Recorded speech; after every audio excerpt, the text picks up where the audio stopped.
brake pads and apply the braking for the streetcar. The blocks that you saw with Joe over on the floor had LRB, he was talking about the magnetic part of it. That are 2 blocks that are set up in the frame. Those are the track brake blocks. They actually fit underneath the trucks of the streetcar. And then you've got the axles with the new tires on it that Mike showed us. And Joe, there's the motor that Joe built sitting on the floor. This group behind me is the truck section, and they are part in the process of going through the overhaul process of our capital program for rebuilding the streetcars, as well as non-program or running maintenance. If the streetcar breaks down, derails, or has a malfunction as far as the motor blowing up, it comes to this section, and Tony behind me is one of the guys who works in this section. It goes through, completely strips down the truck, so the truck will be removed from the streetcar, comes over to this section, they completely dismantle it almost to the skate that is sitting in front of you. They go through the process on rebuilding it.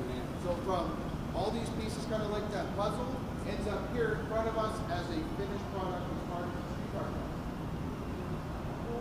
If there's any questions, by all means, ask Tony. Hello. This is the build pit, and basically after all the pieces have been dismantled, and this is where it all starts. This is where we begin the process of dismantling, shipping all the parts over to the various sections in the shop. It comes back here and we put it back together. And it's shipped out. And the process takes about 10 days. And it's repeated every 5 years. So how do you... These vehicles are 35 years old. And this truck's probably got 1 million miles on it, if not more. So how do you get it to the various parts of the house? Oh, the tow motors will pick them up. Yeah. This is basically, and cranes. We use a lot of cranes around here. So I guess that track is the really crane. Heavy parts. I should listen to my hand. So that's the crane right up there. You have the same name as Tom.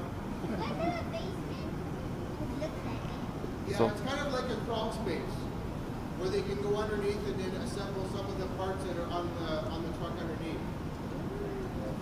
There's a lot of work done underneath the vehicle to rewire it, do various settings for the brakes, for the magnetic brakes.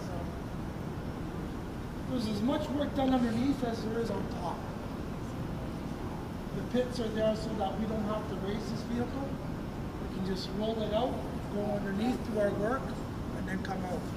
It's kind of like the garage when your mom and dad take the car into the Jiffy Lube and they do all the oil change underneath. It makes it easier so they don't have to lift the car up. So that's kind of what happens here. The truck on its own right now weighs just probably over 5 tons. Ooh. Can you push it? Yeah, you could. But normally we get we have a machine. We call it R2D2. It's a little machine that we hook up to it. It works electronically and it pushes the vehicles to where we need them to be. Does R2D2 look like the one from Star Wars? No, we just gave it that nickname. So I guess you plug the truck in somewhere, and then... Awesome, thank you, Tony. So guys, let's go over to the window section. Enjoy your tour. So I guess you welcome. plug the truck in somewhere and get it moving that way. What's that? So I guess you plug the truck in somewhere to get it moving. No, to get it moving, like I said, we use a machine called R2D2, and it hooks up to it and pushes it Ah, to where it needs to be. that machine over there? It's a yellow machine. It's right over there. I'm using it. It's over the next bit. That yellow machine right there. Ah, That's R2D2.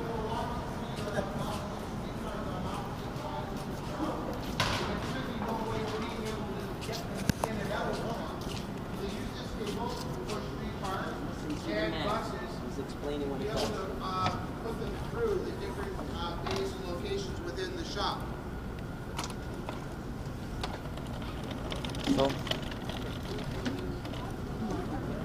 so So this is the transfer table.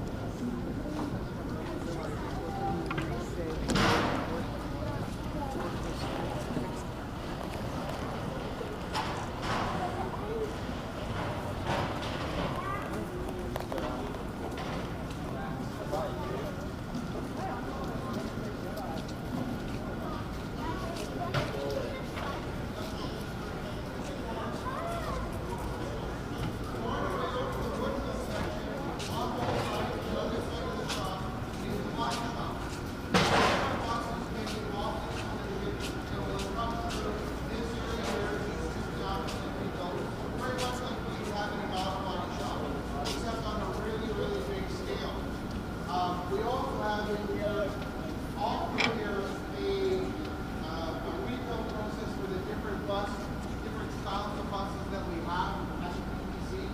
And each of the buses goes through a unique part of a program to refurbish it. And what it does is it gives you the longevity so that the bus will last longer and stay in service, even with hundreds and hundreds of thousands of miles on it.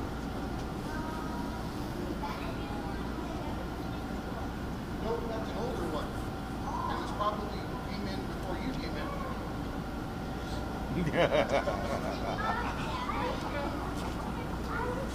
Come on, man. Man, off the door. We're gonna go in the front of the bus. That's not. Well, that bus is broken. There's fixing it. See, here's all the broken stuff. This way.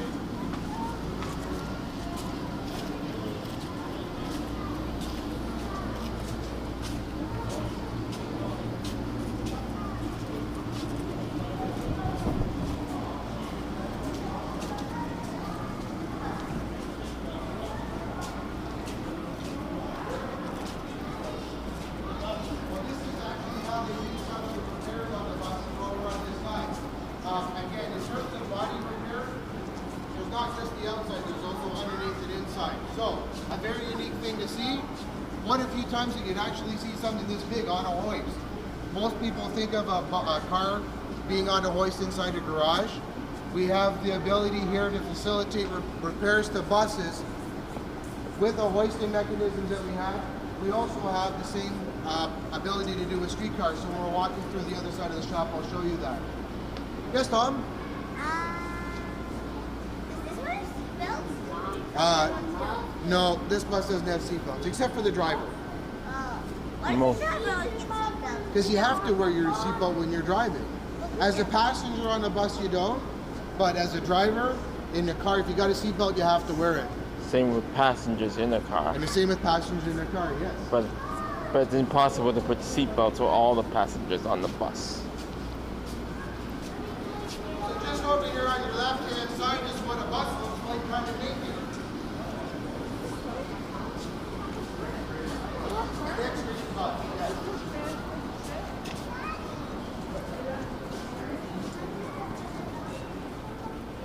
Get them. The bus actually has wooden floors underneath the rubber. This is wood, yeah. Where would this there Yep. be a rail here? If Does the bus look like naked like that when it's got burned out? Yes, it does. Because the outside's made of wood. So, ladies and gentlemen, I want to welcome you to the wood mill. Enjoy the smell. It's one of those things that's kind of invigorating. When you're walking through here, just take a look around at some of the equipment that they have, along with the materials of the things that they've made. Remarkable talent in here. Anything that's made of wood within the TTC usually is all done here. Starts off with a plate, and they again will fabricate. So, if you wouldn't mind taking over. Michael, listen. Welcome to the wood mill. So in addition to the wood shop, we're also we make a lot of things out of plastic. And we have vacuum forming machines, and this is an example of our vacuum forming machine. So we would make a mold out of wood and plastic, and what we would fabricate is what these are plastic housings for the front of CLRV and ALRV streetcars. Because of the age, we're not always able to get parts for these vehicles, so that's where we come into play, where where we're able to make molds and fabricate parts like this. And also on the streetcar, we have this part here, again, being the age that it is, and we're not able to get parts, we had to come up with a way of making this, which is the front headlight and the vent for the driver in the cabin. Originally, they were made out of fiberglass, so we decided that we can achieve the same thing using our machines, which is to vacuum form, and that's what we've done. We vacuum formed out of ABS, 2 parts, one main part and a secondary part, and put the 2 together to achieve what we needed.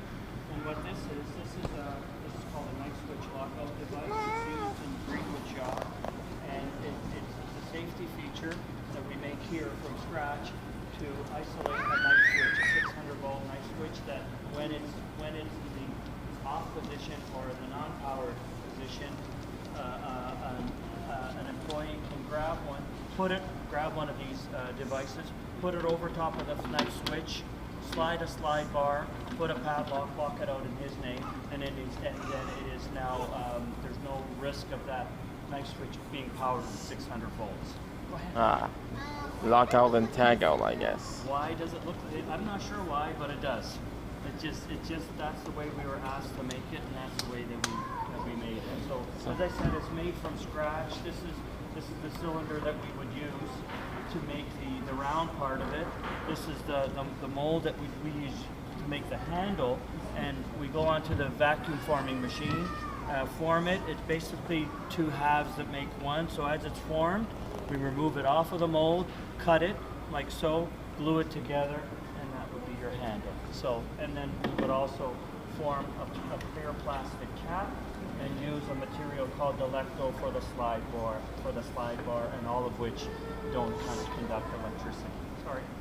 Yeah, it's like small transit systems that come here for advice or if they have things to be done. Because I mean, you've got so much stuff here. I can't see the smaller ones in that. I don't know. That's nothing that I have seen personally, but it is a possibility, but not that I know of. I can't imagine other places that have so much talent under one roof. Oh, thank you for that. Yeah, it's pretty neat when you come in and see all the different trades that are here. Yeah, so there's some more things I could share with you over here. Nobody.